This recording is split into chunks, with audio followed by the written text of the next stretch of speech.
नमस्कार दोस्तों, मैं उदयराज सोनकर अपने YouTube चैनल पर आप सभी का स्वागत करता हूं।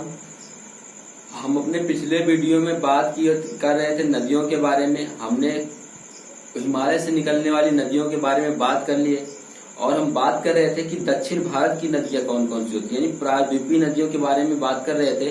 तो हमने बात किया था गोदावरी नदी के बारे में। गोदावरी नदी को हमने क्या कंप्लीट कर लिया था। आज हम फिर एक दक्षिण भारत की निकलने वाली नदी के बारे में बात करेंगे और वो नदी होगी आज हम लोगों की महानदी। कौन सी नदी होगी? महानदी।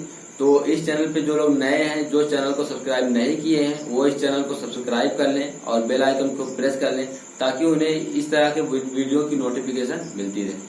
ठीक है दोस्त, तो हम इस भारत की पूरी इम्पोर्टेंट जो महत्वपूर्ण नदियां हैं उनके बारे में बात करेंगे।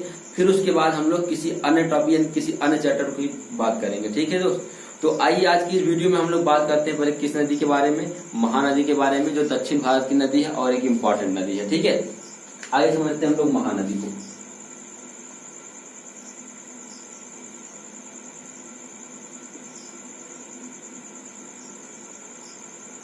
कौन सी नदी होगी? महानदी।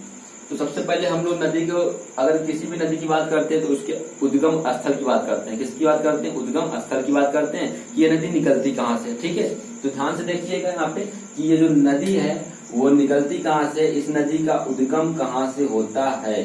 ठीक है, तो अगर इस नदी के हम लोग उद्गम की बात करें तो यह नदी छत्तीसगढ़ के सिहवा पहाड़ी से निकलती है। ध्यान से देखिएगा, छत्तीसगढ़ के सिहवा पहाड़ी से निकलती है। कहां से निकलती है? छत्तीसगढ़ के सिहवा पहाड़ी से निकलती है नदी। पहाड़ी से निकलती है। ठीक है, अगर आपसे उद्गम स्थल की बात करता है तो आप आसानी से आंसर दे देंगे कि यह नदी निकलती कहां से? छत्तीसगढ़ के सिहवा पहाड़ी से निकलती है। ठीक है, छत्तीसगढ़ के सिहवा पहाड़ी से निकलती है। और अगर हम बात करते हैं इस नदी की जो टोटल लंबाई है, यानी इस नदी की लंबाई की बात कर लेते हैं, तो इस नदी की जो लंबाई है वो 858 किलोमीटर। कितना है? 858 किलोमीटर है। ठीक है, तो अगर और आगे हम बात करते हैं कि यह नदी किन किन राज्यों से होकर गुजरती है, तो आइए समझते हैं हम लोग। निकलती कहाँ से? ये छत्तीसगढ़ से निकलती है। ठीक है, और ये जब नदी और आगे जब पहुंचती है तो ये कहाँ पहुंचती है? उड़ीसा में। और उड़ीसा के बाद यह नदी बंगाल की खाड़ी में क्या होती है? गिर जाती है। क्या हो जाती है? बंगाल की खाड़ी में गिर जाती है। ठीक है, और अगर हम बात करते हैं यह नदी जो उड़ीसा में किन किन स्थानों से गुजरती है, तो आप ध्यान से देखिएगा कि यह नदी उड़ीसा में संबलपुर से गुजरती है। कहाँ से गुजरती है? संबलपुर से गुजरती है। और यह नदी गुजरती है कटक से। कहाँ से गुजरती है? कटक। ठीक है, और अब यहाँ से बात करते हैं हम लोग कि संबलपुर यहाँ पे जो स्थान है, ये संबलपुर पर यहाँ पे इस महानदी पर हीराकुंड बांध बनाया गया है। क्या बनाया गया? हीराकुंड बांध। और ये कहाँ पे है? तो ये संबलपुर से 14 किलोमीटर की दूर पर है। दूरी पर ही क्या बनाया गया है? हीराकुंड बांध। क्या बनाया गया है? हीराकुंड बांध बनाया गया। ठीक है, और यहाँ से हम लोग कटक की बात करते हैं तो कटक पर इस नदी का क्या है? मुहाना है। कटक में इस नदी का क्या है? मुहाना है। मुहाना मतलब क्या होता है? माउथ होता है जहां पर नदियां जाकर क्या होती है? गिरती है। तो कटक के पास में यह नदी जाकर के बंगाल की खाड़ी में गिरती है और ये डेल्टा का निर्माण करती है। यह नदी किसका निर्माण करती है? डेल्टा का निर्माण करती है। गिरती कहाँ है? बंगाल की खाड़ी में। और किस स्थान के पास होता है ये? इसका मुहाना है तो कहाँ पे? वो कटक में। कटक कहाँ पे स्थित है? उड़ीसा में स्थित है। ठीक है, तो आप यहाँ से देख लिए कि यह जो नदी है वह नदी उड़ीसा में किन किन स्थानों से गुजरती है? तो संबलपुर से गुजरती है। और कहाँ से गुजरती है? कटक से गुजरती है। संबलपुर में 14 किलोमीटर की दूरी पर ही क्या बनाया गया? हीराकुंड बांध बनाया गया है। ठीक है, और अगर हम बात करते हैं कि इस नदी की जो नदी घाटी है उसमें क्या पाया जाता है? तो उसमें कोयला पाया जाता है। क्या पाया जाता है? कोयला। यानी कि इस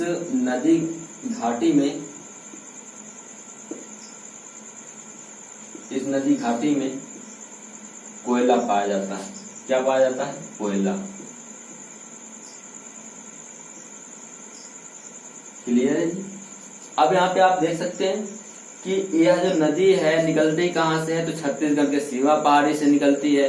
कितने राज्यों से गुजरती है, तो यहाँ पे कितने राज्यों से, 2 राज्यों से, छत्तीसगढ़, और कहाँ से निकलती है, उड़ीसा से गुजरती है। उड़ीसा में किन किन स्थान पर गुजरती है, तो संबलपुर, और कहाँ से, कटक पे। ठीक है, क्लियर है। इस नदी की टोटल लेंथ कितनी है, तो 858 किलोमीटर। बात यहाँ तक क्लियर है, ठीक है। अब यहाँ से अगर हम लोग देख लेते हैं कि यह जो नदी है, हमने बात की किसके बारे में, यहाँ पे हीराकुंड, यानी यह नदी हीराकुंड, इस नदी पर हीराकुंड बांध बनाया गया। क्या बनाया गया, हीराकुंड बांध बनाया गया।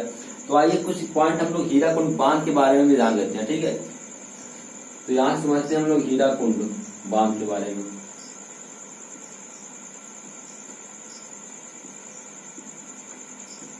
आप ध्यान से देखिएगा कि सबसे पहला क्वेश्चन तो ये पूछता है कि हीराकुंड बांध किस नदी पर बनाया गया है।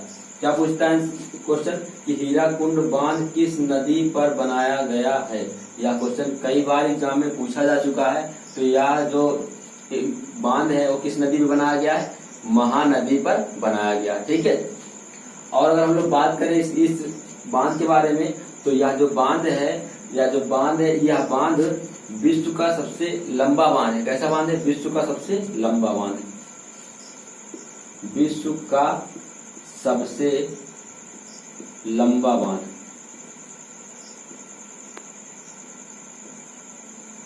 कौन सा होगा, हीराकुंड बांध होगा। और इस बांध की लंबाई की अगर हम लोग बात करते हैं, इस बांध की लंबाई जो है वो 25.8 किलोमीटर है, या लगभग में हम लोग कितना लेते हैं इसका, 26 किलोमीटर। कितना है, 26 किलोमीटर। दोनों ऑप्शन में आंसर हो सकते हैं। अगर ऑप्शन में ये है तो आप इसको टिक कीजिए, अगर ये है तो इसको आप टिक कीजिए, ठीक है। तो यानी कि यह 26 किलोमीटर की लंबाई के साथ यह जो बांध है वो विश्व का सबसे बड़ा बांध है। और हम लोग बात करें यह बांध किस प्रकार का बांध है, तो यह बांध गुरुत्वीय बांध है। कैसा बांध है, गुरुत्वीय बांध है। जब बांध हम लोग यहाँ से बांध का चैप्टर देखेंगे तो उसमें देखेंगे बांध कितने प्रकार से बनते हैं। क्लियर है बात, ठीक है। तो आप यहाँ से कितने पॉइंट किसके बारे में जान लिए, हीराकुंड बांध के बारे में आप लोग क्या किए, ठीक है। आइए आगे हम लोग देखते हैं इस नदी के बारे में। तो इस नदी की हम बात करते हैं, इस नदी की सहायक नदियों के बारे में बात कर लेते हैं। किसके बारे में, सहायक नदी के बारे में। तो इस नदी की जो सहायक नदियां हैं हम लोग बात करते हैं उसके बारे में। सहायक नदी, तो जो सहायक नदियां होंगी वो 2 होंगी। एक होगी या बाईं ओर की सहायक नदी, एक होगी दाईं ओर की सहायक नदी, ठीक है। तो हम लोग पहले यहाँ से बात कर लेते हैं कि बाईं ओर की सहायक नदी, ठीक है। बाईं ओर की कौन कौन सी क्या सहायक नदियां, ठीक है।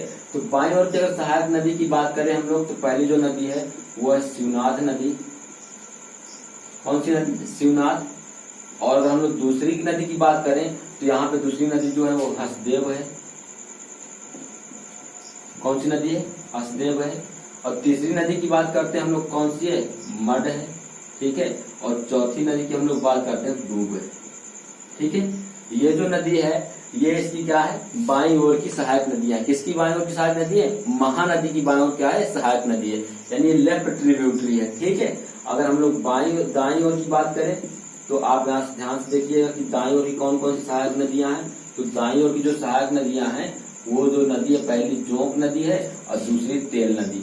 कौन सी है, जोंक और तेल नदी। ये इसकी क्या है, ये इसकी दाईं ओर की सहायक नदियां। कैसी है, दाईं ओर की सहायक नदी। क्लियर है बात यहाँ तक, ठीक है। आइए और आगे बात करते हैं हम। और आगे अगर हम बात करते हैं यहाँ से, हमने यहाँ पे किसके बारे में बात कर लिया यहाँ पे कि ये कौन कौन से इसकी सहायक नदियां हैं, कौन बाईं ओर की सहायक नदी है और कौन दाईं ओर की सहायक नदी है। और अगर हम लोग आगे अगर बात करें तो ये जो शिवनाथ नदी है, यह शिवनाथ नदी जो है ये महानदी की सबसे लंबी सहायक नदी है। कैसी है, महानदी की सबसे लंबी सहायक नदी है, ठीक है। हम यहाँ से बात करते हैं कि जो नदी है महानदी की सबसे लंबी सहायक नदी है। लंबी सहायक नदी है। कैसी नदी है, यह महानदी की सबसे लंबी सहायक नदी है। इस नदी की अगर हम लोग लंबाई की बात करते हैं तो इस नदी की जो लंबाई है वो है 383 किलोमीटर। कितना है, 383 83 किलोमीटर है। ठीक है, और अगर बात करें इस नदी के आगे हम लोग, तो यह नदी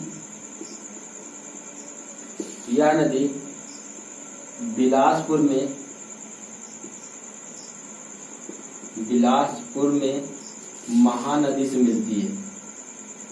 किससे मिलती है? महानदी से मिलती है। और कहाँ पे मिलती है? कहाँ पे मिलती है? बिलासपुर में मिलती है। किस नदी से मिलती है? महानदी से मिलती है। तभी तो इसकी क्या होगी? सहायक नदी होगी। ठीक है, तो बात यहाँ तक क्लियर हो गई। हमने यहाँ से बात किया किसके बारे में? बात किया हमने महानदी के बारे में। तो महानदी से जितने भी क्वेश्चन होंगे वो इससे यहीं से क्या हो जाएंगे, पूरे क्वेश्चन आपके क्या हो जाएंगे, क्लियर हो जाएंगे। ठीक है, अगर आपका और कोई भी क्वेश्चन होता है तो आप कमेंट कीजिए, हम उसका आंसर अगले वीडियो में देंगे। ठीक है, अब यहाँ पे आप ध्यान दीजिए कि हमने बात किया किस नदी के बारे में? हमने बात किया है दक्षिण भारत की एक इम्पोर्टेंट नदी के बारे में, और वो नदी हमारी कौन सी थी? महानदी। ठीक है, आइए और हम दक्षिण भारत से निकलने वाली कुछ नदियों के बारे में बात कर लेते हैं। तो हम लोग बात करते हैं यहाँ से अगली जो नदी है उसके बारे में बात कर लेते हैं, ब्रह्मणी नदी। ठीक है, ब्रह्मणी नदी। यह भी क्वेश्चन पूछा गया है कि ये नदी निकलती कहाँ से? क्वेश्चन यही से पूछते हैं, इससे सिंपल सा क्वेश्चन पूछेंगे, ये नदी निकलती कहाँ से है। ठीक है, तो आप ध्यान से देखिएगा कि यह जो नदी है ये निकलती है छोटा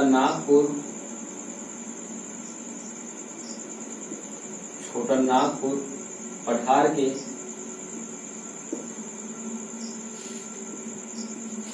ऐसे छोटा नागपुर पठार पर रांची के दक्षिण पश्चिम से निकलती है। कहां से निकलती है? रांची के दक्षिण पश्चिम से निकलती है।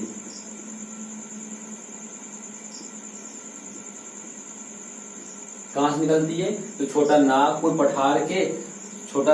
पठार पर रांची के दक्षिण पश्चिम से नदी क्या होती है? निकलती है। और अगर हम बात करें यह नदी जो है, तो यह नदी कोयल और शाख से मिलकर बनती है। किससे मिलकर बनती है? मिलकर बनती है। यानी ये जो नदी है ये दो नदियों के मिलने से बनती है। कौन कौन सी नदी हो गई? एक तो हो गई हमारी कोयल नदी, और कौन सी हो गई? शाख नदी है। ठीक है, इन दोनों नदियों के मिलने से कौन सी नदी मिलती है? तो ब्राह्मणी नदी बनती है। ठीक है, और यहाँ से बात करेंगे इस नदी की लंबाई कितनी है? तो इस नदी की जो लंबाई है वो लंबाई कितना है? 420 किलोमीटर। कितना है? 420 किलोमीटर है। इस नदी का अंत कहाँ से हो, मतलब ये नदी गिरेगी कहाँ पे जाकर? तो ये भी गिरेगी बंगाल की खाड़ी में। कहाँ पे गिरती है? बंगाल की खाड़ी में। ठीक है, तो ये भी नदी जाकर कहाँ गिरती है? बंगाल की खाड़ी में गिरती है। निकलती कहाँ से? छोटा नागपुर पठार पर रांची के दक्षिण पश्चिम से निकलती है। और ये नदी दो नदियों से मिलकर बनती है, कोयल और शाख नदी। क्लियर है बात यहाँ पर? ठीक है, आइए आप लोग और अगली नदी के बारे में बात करते हैं, वो कौन सी नदी होगी। ठीक है, तुमने यहाँ से दो नदियों के बारे में क्या किया? कंप्लीट किया। आइए अगली नदी की बात करते हैं हम लोग। तो अगली नदी जो होगी हम लोग की वो होगी स्वर्ण रेखा नदी। कौन सी नदी होगी? स्वर्ण रेखा नदी। कौन सी नदी? स्वर्ण रेखा नदी। ठीक है, बात करते हैं हम लोग की ये जो नदी है ये कहाँ से निकलती है, इसका उद्गम कहाँ से होता है? तो इसका उद्गम भी ब्रह्मणी नदी का जहाँ होता है उसी के आसपास से होता है। यानी इसका भी जो उद्गम होता है वो छोटा नागपुर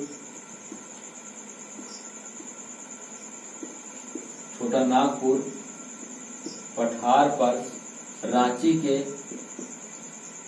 दक्षिण पश्चिम से होता है। कहाँ से होता है? दक्षिण पश्चिम से होता है, यानी दक्षिण पश्चिम से निकलती है।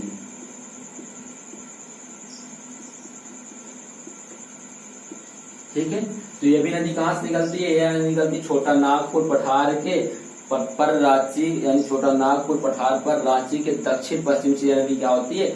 निकलती है। और यह नदी आगे यह नदी जो है आगे जब और बढ़ती थी, पहुंचती कहाँ में? जमशेदपुर।